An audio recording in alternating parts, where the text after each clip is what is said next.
नमः सिद्धेभ्यः।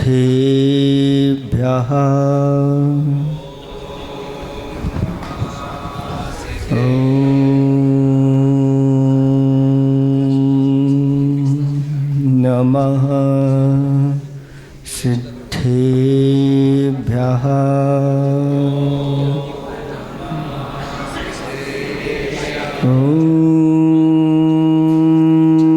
नमः सिद्धेभ्यः।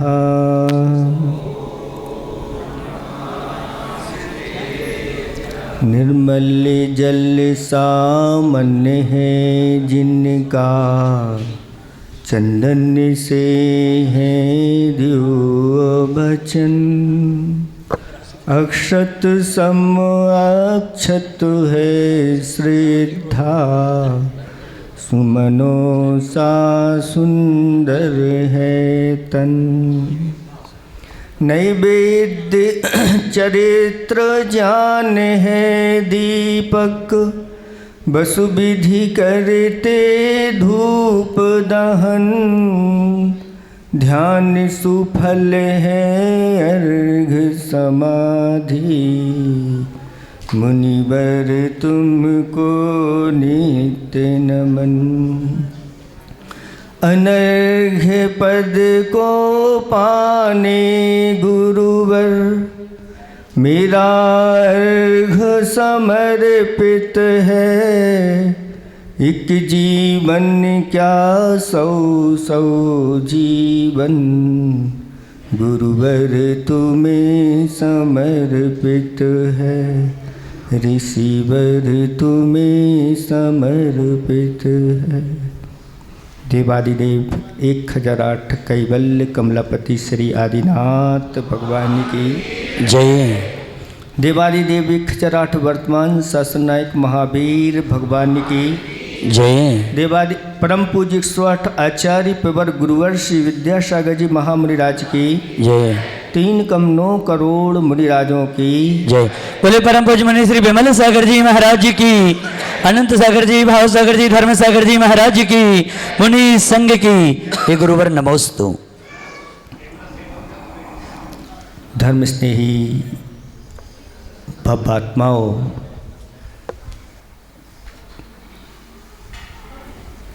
कहते हैं कि जहाँ संत आ जाते हैं वहाँ धर्म का बसंत लहलहाने लगता है। छत्रपति नगर के लोग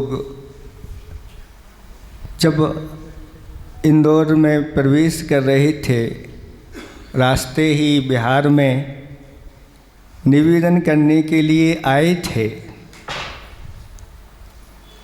और अभी लग नहीं रहा था कि हम लोगों को छत्रपति नगर जाना है, क्योंकि इन दिनों का कार्यक्रम दूसरी जगह हो गया था। लेकिन आप सब लोगों का ऐसा सुयोग पुण्योदय आया कि गुरु महाराज ने आशीर्वाद दे दिया कि अमरकंटक का पंच कल्याणा को होना है। अब जिन भाइयों के लिए यहाँ का रेवती रेंज का वेदी प्रतिष्ठा कराना था, सब वहाँ चले गए। अब यहाँ कौन करेगा? और ये लोग भी बीच में निवेदन करने के लिए आए थे, महाराज हम लोग आदिनाथ जयंती बड़ी धूमधाम से मनाते हैं और आपका सानिध्य मिल जाए। तो हमने कहा भाई हमारी आदिनाथ जयंती तो वहाँ होगी, 15, 16, 17 में कार्यक्रम है, अब 2 जगह हम कैसे जा पाएंगे। लेकिन वास्तव में लोगों ने चातुर्मास में ऐसा पुण्य का संचय कर लिया कि महाराज लोगों के लिए आदिनाथ भगवान ने बुला लिया। पुण्य की अद्भुत महिमा है, इसलिए आचार्य भगवंतों ने कहा पुण्य फला अर्हंता। और जहाँ संत आ जाते तो ऐसी स्थिति हो जाती है, और जहाँ साक्षात भगवंत आए हों तो फिर कहना ही क्या है। आप लोगों के लिए वो एक कथा हम सुनाने जा रहे हैं जो अपने आप में बहुत ही अनूठी कथा है और सबके लिए प्रेरणादायी बनती है। वैशाली नगरी का नाम तो आप सब लोगों ने सुना होगा। अत्यंत समृद्धशाली वह नगरी थी। उसी के पास में एक वाणिज्य नाम का ग्राम था। वह वाणिज्य नाम का ग्राम व्यापार के लिए बहुत प्रसिद्ध था। व्यापार का एक बहुत बड़ा प्रतिष्ठान था जहाँ दूर दूर से लोग आकर के क्रय विक्रय करते थे। वहीं पर एक सेठ रहता था। उस सेठ के बारे में वर्णन किया गया कि उसके पास 4 करोड़ रुपया उसके कोषागार में हमेशा सुरक्षित रहते थे। आप लोग कह रहे हुए कोई बड़ी बात नहीं है। उस समय 4 करोड़ रुपया कितनी बड़ी बात है। ये आप लोगों के रुपए से नहीं चलता था। वहाँ सोने की जो गिन्नी होती थी 10-12 ग्राम की, वह 1 रुपया माना जाता था। अब आप विचार कर सकते हैं कि 4 करोड़ गिन्नियाँ उसके कोषागार में सुरक्षित रहती थी। 4 करोड़ रुपया उसने ब्याज पर दे रखा था। 4 करोड़ रुपया उसने व्यापार में लगा रखा था। 4 गोकुल थे। क्या थे? 4 गोकुल। गोकुल जानते हैं आप लोग? गायों का जहाँ समूह रहता है उसको गोकुल बोलते हैं। एक गोकुल में कितनी गायें होती हैं? एक गोकुल में 10,000 गायें होती हैं। ऐसे 40,000 गायों का वह स्वामी था। पहले धन की कीमत इस चेतन धन से हुआ करती थी और गाय, घोड़े, हाथी आदि आदि ये चेतन धन माने जाते थे। पहले यही पूछा जाता था कि उनके यहाँ कितने हाथी हैं, कितने घोड़े हैं, कितने बैल गायें हैं। और 4 वर्ण में जो वैश्य वर्ण है, जो आज आप वैश्य कहलाते हैं, बड़े की वृत्ति रखने वाले, उनकी वार्ता यानी आजीविका के साधन शास्त्रों में वर्णन है। सोमदेव सूरी महाराज ने नीति वाक्यामृतम करके लिखा है और उन्होंने सबकी अलग अलग आजीविका बताई। तो आप लोगों के लिए भी, जैनों के लिए भी आजीविका उन्होंने बताई और उसमें एक ऐसा सूत्र आता है कि तस्य खलु संसार सुखम यस्य कृषि धैनवः 60 वाटः सदमनि उत्पानम च। एक सूत्र आता है और उसमें ये आया है कि जिसके यहाँ कृषि है, जिसके यहाँ धैनवः गायों का समूह है, जिसके यहाँ साग फलों का बगीचा है, जिसके यहाँ सदमनि उत्पानम च मीठे जल का कुआं है, उसके लिए सांसारिक सुख है। ये 4 चीज़ें जिसके यहाँ हैं उसके लिए कहीं दूसरे के यहाँ हाथ फैलाने की आवश्यकता नहीं होती। अपनी कृषि है, खेती है, तो क्या कहना, कहीं लेने के नहीं जाना। लोग आपके ही द्वार पर खड़े गए, सेठ जी ये चाहिए है, जिसके यहाँ धेनवा गायों का समूह है, उसके यहाँ घी और दूध की नदियाँ बहती हैं। और साग फलों का बगीचा है तो कहीं लेने की जाने की आवश्यकता नहीं। और मीठे जल का कुआं है तो फिर ये सब घर में ही। अभी एक भैया जी हमारे पास आए थे यहीं पर निर्वाणा में। उन्होंने बताया कि एक ऐसा गांव है जिस गांव में प्रत्येक घर में गायें, जैनों के यहाँ गायें हैं, कुआं है, और वहाँ की घर की महिलाएं आज भी, बच्चियाँ कोई भी अपना सेपरेट मोबाइल नहीं रखती हैं। वहाँ मुनिराजों का चतुर्मास हुआ, 30-35 घर की समाज है, लेकिन निरंतर जब भी कोई महाराज पहुँचते हैं तो 25-30 चौके वहाँ पर वो लगते ही हैं, क्योंकि वह शुद्ध खाने वाले आज आदर्श के रूप में है वह गांव। ऐसे भी आज भी है जो भगवान महावीर स्वामी की परंपरा को लेकर के जो भगवान ने उपदेश दिया है उसका पालन आज भी कर रहे हैं। तो उसके यहाँ 4 गोकुल थे, यानी 40,000 गायें थी।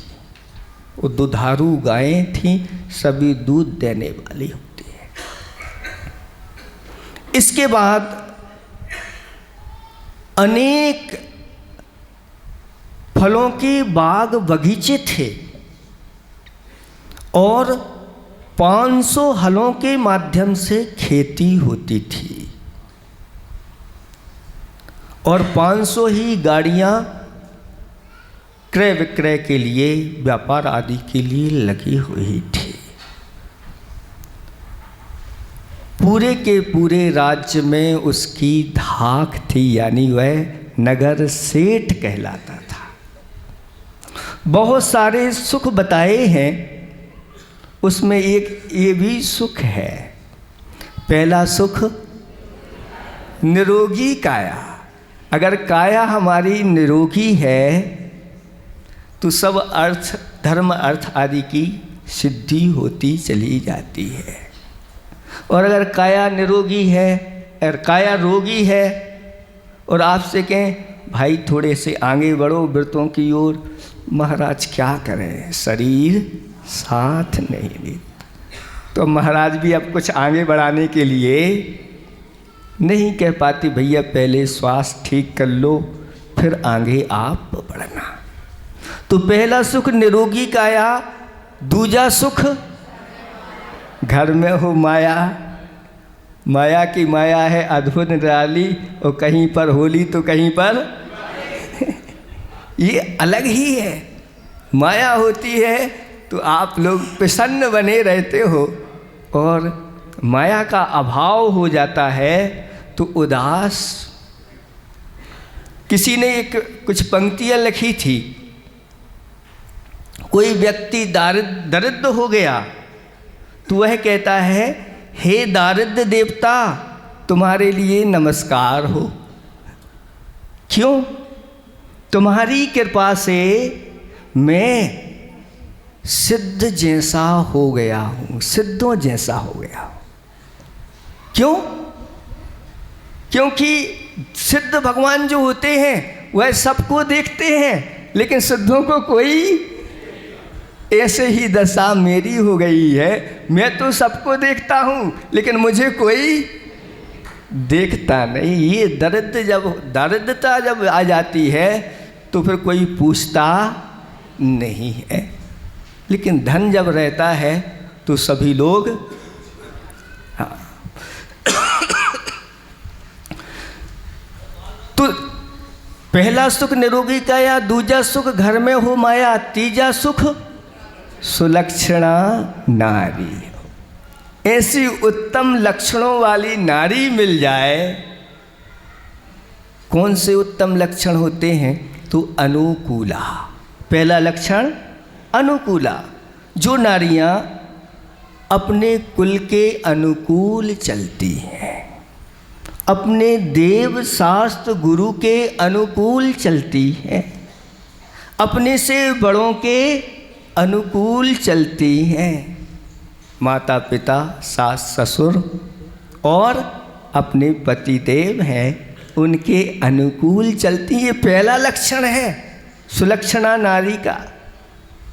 तो अनुकूला दूसरा लक्षण है सदा तुष्टा, यानी जो हमेशा संतोष धारण कर रही हैं, यानी अपने जीवन में संतोष रहता है, वो संतोषी माता कहलाती हैं। इन्हें अपने जीवन में संतोष है, ज़्यादा आकुलता नहीं। जो भाग्य में मिला है उस भाग्य के अनुसार ही वह उसमें संतुष्ट हो जाती है और अपने पतिदेव से भी यही प्रार्थना करती है कि यदवा तदवा अन्याय के साथ धन मत कमाना। मुझे ऐसा धन नहीं चाहिए, ना मुझे ऐसी वस्तुएं चाहिए कि ऐसा धन कमा करके मैं आप दुर्गति के पात्र बन जाए। नहीं, आप हमेशा हमेशा सदगति के पात्र बने, ऐसी उसकी भावना रहती है। तो अनुकूला सदा तुष्टा दक्षा। तीसरा लक्षण कौन सा है? दक्षा, जो ग्रह विज्ञान की कला में कुशल होती हैं। और जिन नारियों के पास ग्रह चलाने की कला आती है, ग्रह विज्ञान की कला आती है, किस प्रकार से भोजन आदि बनाना, अपने परिवार को किस प्रकार से सुव्यवस्थित ढंग से रखना, उसका घर नहीं रहता, वह तो स्वर्ग बन जाता है। तो तीसरा लक्षण दक्षा है। तो चौथा लक्षण है साध्वी। जो नारियां साध्वी यानी घर में रह कर के भी साध्वी उनको कहा, यानी शीलवती होती है, ये चौथा लक्षण है। और जो शीलवती नारियां होती हैं उनके घर में देवता भी निवास करने के लिए तैयार होते हैं, उनकी सेवा में तैयार रहते हैं। और पांचवा लक्षण है विदुषी। जो नारियां विदुषी यानी विद्वान होती हैं, आगम का जिनको ज्ञान होता है, अच्छा क्या है, बुरा क्या है, पुण्य क्या है, पाप क्या है, धर्म क्या है, अधर्म क्या है, छोड़ने योग्य क्या है और ग्रहण करने योग्य क्या है। कहते हैं जो जिनके पास ये 5 लक्षण होते हैं वह स्त्री नहीं, वह तो साक्षात श्री है। तो तीसरा लक्षण कौन सा है? सुलक्षणा नारी।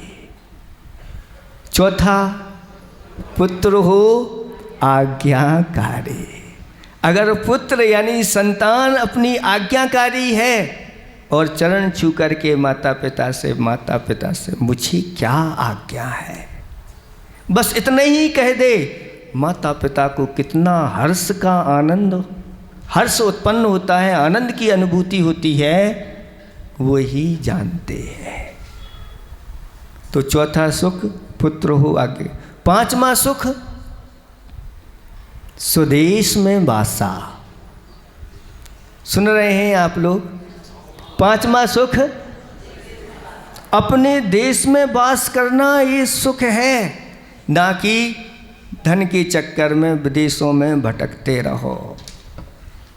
लेकिन आप लोगों को अपने देश में सुख नहीं, आप तो विदेश में जाकर के ही अपने आप को सुखी मान।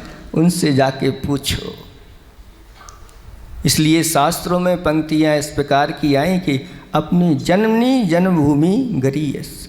अपनी जन्मभूमि, अपना देश, यह स्वर्ग से भी बढ़कर के भी होता है।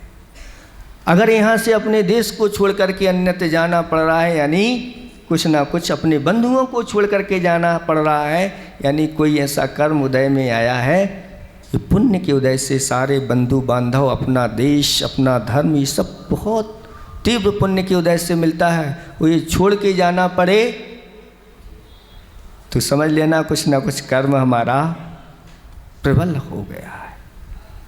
तो 5वां सुख स्वदेश में वासा, 6वां सुख राज्य में हो पासा।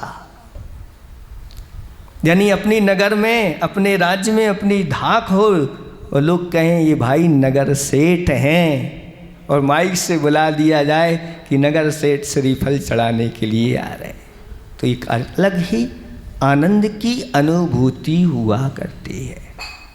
और सातवां सुख संतोषी जीवन, ऐसा है तो सुखी है जीवन। अगर अपने जीवन में संतोष आ गया तो संतोषी सदा। ऐसे ही उस सेठ की राज्य में पासा, यानी राज्य में धाकती नगर सेठ कहला, ये सब उसके पास थे, लेकिन उसके लिए यथार्थ सच्चे देव शास्त्र गुरु नहीं मिले थे।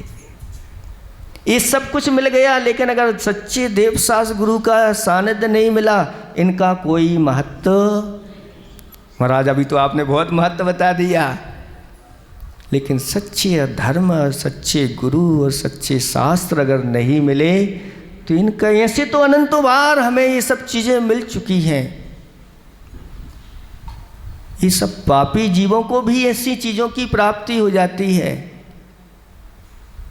लेकिन सच्चे देव शास्त्र गुरु के लिए बहुत प्रबल पुण्य चाहिए। एक दिन वैशाली नगरी में भगवान महावीर स्वामी का समवसरण आ गया,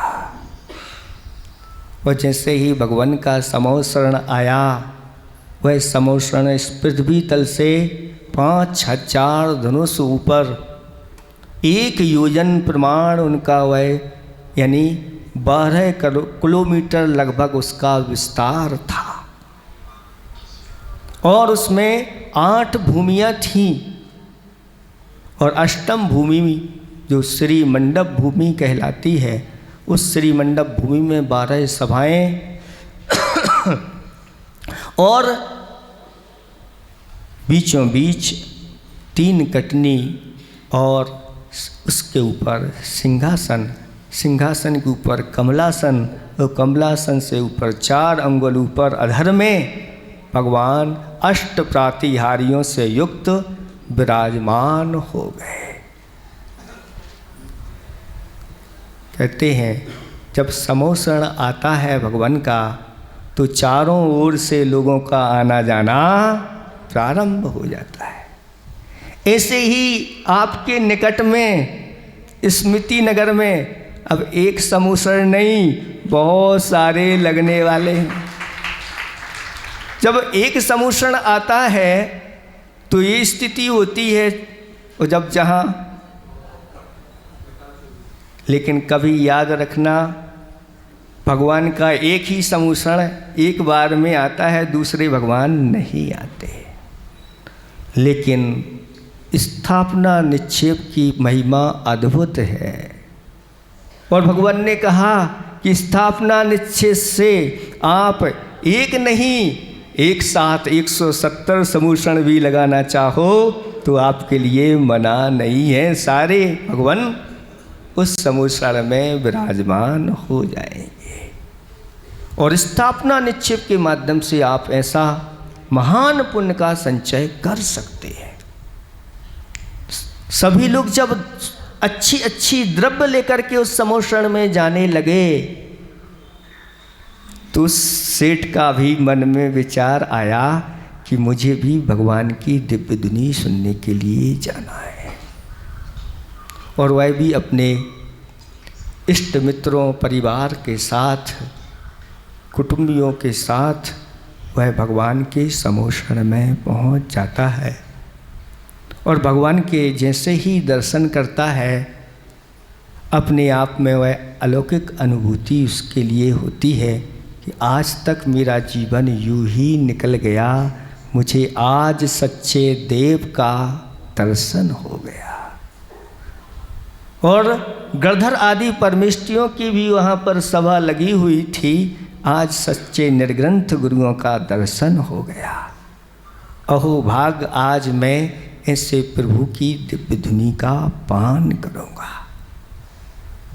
और सभी लोग भगवान की दिव्य धुनी के पान करने के लिए आतुर हैं और सब भगवान की ओर ही देख रहे हैं, जैसे चातक पक्षी बादल की ओर देखता रहता है कि ये गिरे और मेरी प्यास बुझे।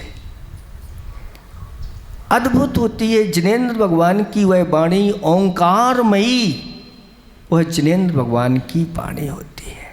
उस वाणी के लिए किसी कवि ने एक कवित्व लिखा है कि कैसे करें केतकी करने एक कही जाए, आंख दूध गाय दूध अंतर घनेरे हैं, रीरी होत पीरी ना तो रीस करे कंचन की, कहाँ काकवाणी कहाँ कोयल की टेर है, कहाँ भानु भारी कहाँ आगिया विचारो, कहाँ पूनों को उजारो, कहाँ माँ बस अंधेर है, पक्ष छोड़ पारखी निहारो नेक नीके करे, जैन बेन और बेन इतनो ही फेर है।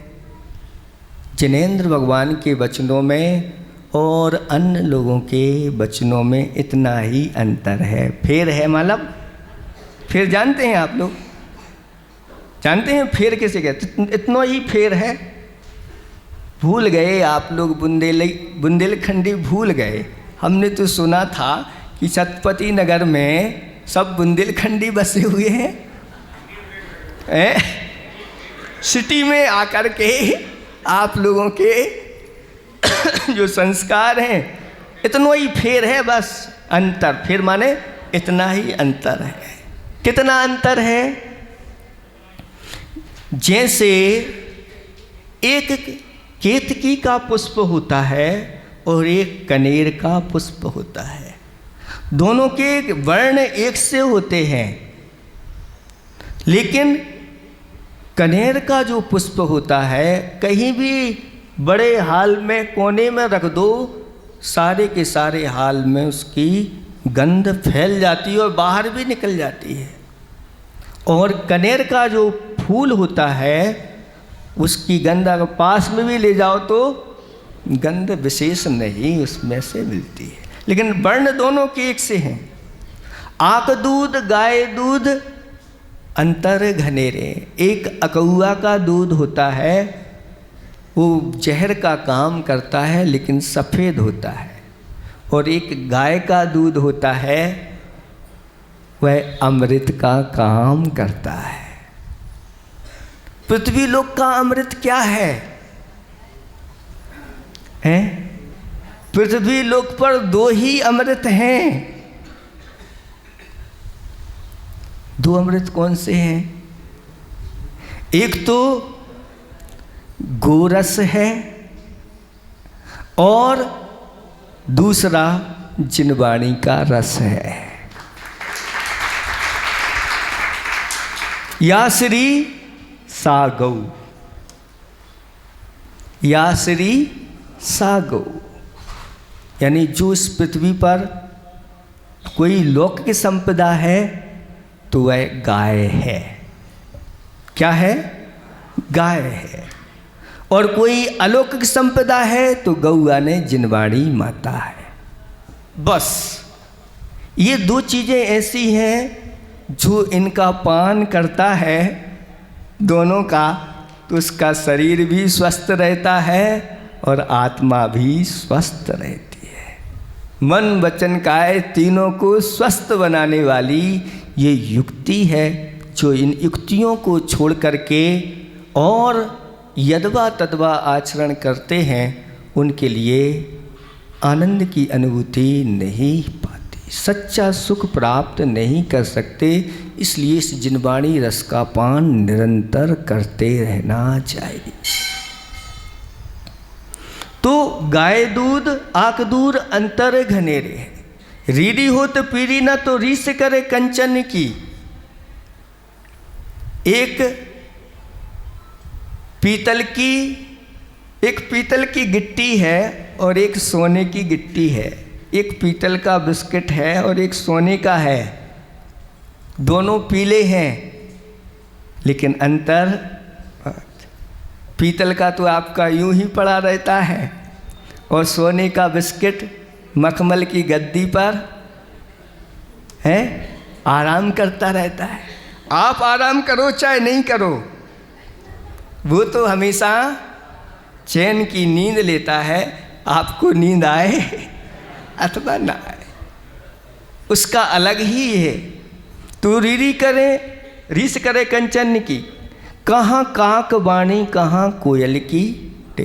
देखो कौआ भी काला होता है और कोयल भी लेकिन एक दूसरे की, कहाँ कौए काले कौए की करकस काँव काँव को कौन कक्का कहेगा की। एक बार और लेकिन कोयल अगर एक बार बोल जाती है तो आप कहाँ से बोल रही है उस ओर भी आपकी दृष्टि चली जाती है। इन दोनों में बहुत अंतर है। कहाँ भानु भारी कहाँ आगिया बेचारो कहाँ। एक अंगारा होता है और एक भानु यानी सूर होता है, दोनों के रंग एक से हैं लेकिन अंतर दोनों में। आगिया तो यहीं के यहीं कुछ प्रकाश देने वाला नहीं होता, लेकिन भानु बहुत सारे स्थान को प्रकाशित करने वाला होता है। कहाँ पूर्णिमा की वह उजवारी रात और कहाँ अमावस्या की काली कलूटी रात, दोनों में बहुत अंतर है। इसी प्रकार से जैन बैन और बैन इतना ही फेर है। ये भी वचन लगते हैं, वो भी वचन लगते हैं, लेकिन दोनों में बहुत अंतर होता है। ये वचन तो ऐसे होते हैं कि बाहरी और भीतरी दोनों प्रकार के संताप को नाश करते हैं और सुख की प्राप्ति करा देते हैं। और सभी लोग आतुर हैं भगवान की वाणी सुनने के लिए, और जिनेंद्र भगवान की वह वाणी ओंकारमय प्रारंभ हो जाती है। शास्त्रों में वर्णन आया है कि भगवान की वाणी अक्षरात्मक प्रकट हुई है कि अंकात्मक प्रकट हुई है।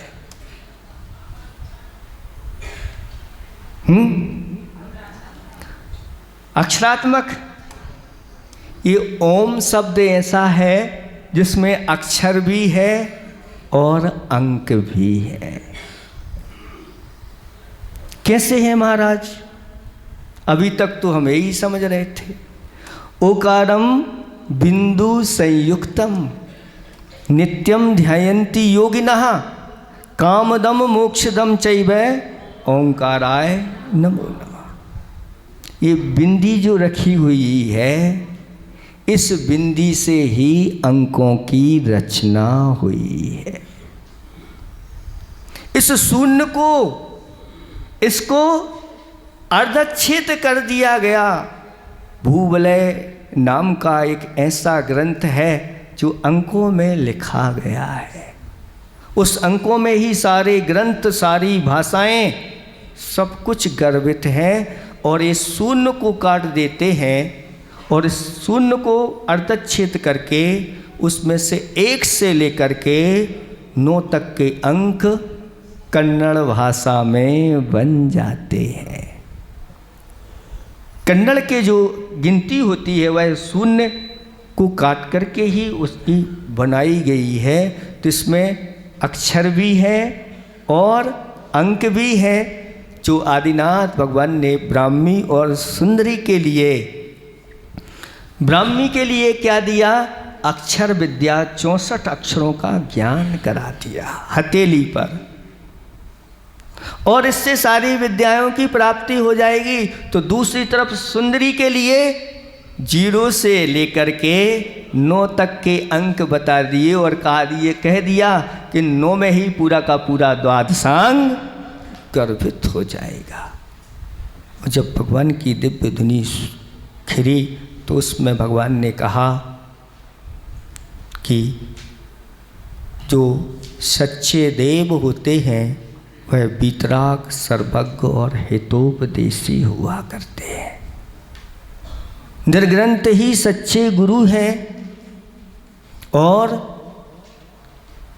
आप्त के मुखारबिंद से जो वाणी निकली है वही सच्चे शास्त्र हैं। इनकी निरंतर भक्ति, पूजा, आराधना, जप, ध्यान आदि आदि ये सब धर्मात्माओं का धर्म है, भक्ति पूजा करना। और जो प्राणी अपना जीवन चाहते हैं, सभी प्राणियों के लिए अपने प्राण प्रिय हैं, इसलिए जीवों की रक्षा करना भी धर्म है। ये धर्मात्माओं का धर्म है। जितना हो सके जीवों की रक्षा करना चाहिए। दीन दुखी उनके लिए करुणा दान करना चाहिए। और जो पात्र होते हैं उनको आगम के अनुसार भक्ति पूर्वक नवदा भक्ति के साथ दान करना, ये भी धर्मात्माओं का धर्म है। प्रतिदिन इन दोनों कान रूपी अंजलियों के माध्यम से जिनेंद्र भगवान की भक्ति के साथ, श्रद्धा के साथ उसका पान करना, ये भी धर्मात्माओं का धर्म है। पाप में हमेशा हमेशा हेयत्व बुद्धि रखना, ये भी धर्मात्माओं का धर्म है। पाप में हेयत्व बुद्धि रखना, पुण्य में नहीं। उसमें पंक्ति है पापे हेयत्व बुद्धि, पुण्य शब्द नहीं आया, क्योंकि पुण्य तो आत्मा को पवित्र करता है, और जिससे आत्मा पवित्र होती है उसे हम कैसे छोड़ सकते हैं? अंत समय तक नहीं छोड़ते। तीर्थंकर भी 13वें गुणस्थान में सारी पुण्य प्रकृतियां उनके पास रहती है, और 14वें गुणस्थान में भी शास्त्रों में वर्णन आया है पुण्य का सर्वश्रेष्ठ अनुभाग वही रहता है। उस पुण्य की भूमि पर बैठ करके, और यही पुण्य छूट जाता है, और जाकर के पुण्य भी छूट गया। कौन चीज़ कब छोड़ना, ये जो व्यवस्थित ढंग से करता है उसका जीवन बहुत अच्छा चलता है। इस प्रकार से भगवान ने कहा पाप में हित, और जो संसार के भय और संसार का मथन करने वाला ऐसा रत्नत्रय रूपी मोक्ष मार्ग है, व्यवहार मोक्ष मार्ग है, निश्चय मोक्ष मार्ग है, इन दोनों मार्गों में अनुराग रखना भी धर्मात्माओं का धर्म है। इसके मूल अधिकारी तो जिन्होंने 5 पापों का त्याग कर दिया है, ऐसे श्रमण हुआ करते हैं, और जो इनको पूर्ण रूप से 5 पापों का त्याग नहीं कर पाते वो एक देश पालन करने वाले श्रावक होते हैं। ये श्रावक धर्म है। तो भगवान ने महाव्रतों का, श्रमण धर्म का भी वर्णन विस्तार से किया, और पहली प्रतिमा से लेकर के 11 प्रतिमा रूप श्रावकों के धर्म का भी वर्णन कर दिया।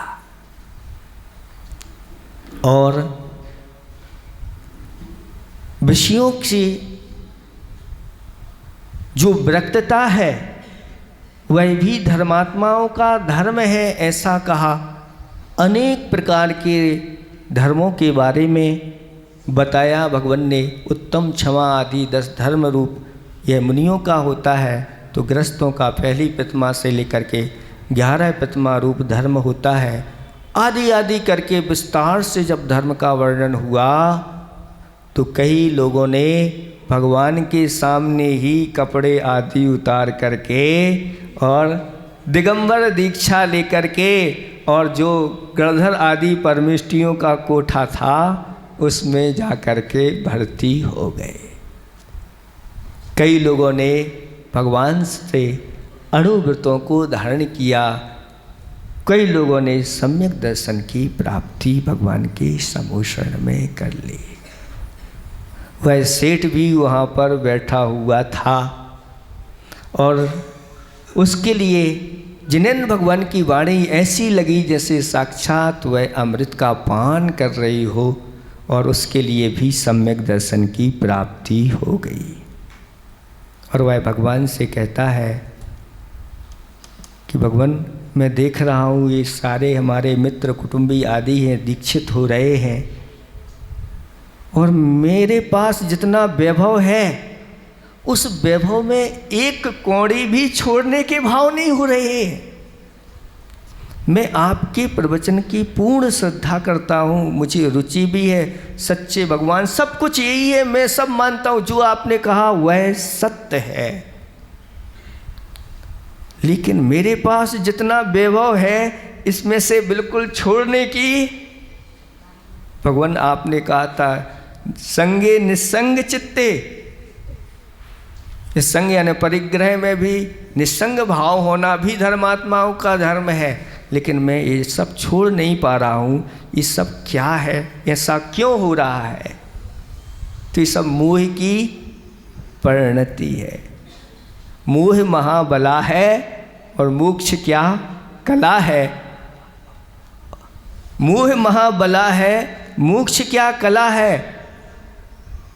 जो रत्नत्रय मार्ग पर चला है वही निर्मला है, वही निर्मला है, वही। अब सेठ विचार कर रहा है, लेकिन समय बहुत हो गया है। अब वो क्या करता है समूषण में, आज इसको यहीं पर विराम देते हैं। अगर कल फिर मिल गया समय तो इसकी कहानी को कल अपन पूरा करेंगे। इतना ही हम पर्याप्त समझते हैं। और आज एक बहुत अच्छा कार्य आप लोग करने जा रहे हैं। ऊपर तीसरी मंजिल पर वेदी शिलान्यास करने जा रहे हैं। 3 लोक के नाथ के लिए आप उच्चासन देने के लिए एक कार्य भी आप लोगों को करना है। अभी इतना ही हम पर्याप्त समझते हैं। अहिंसा परमो धर्म की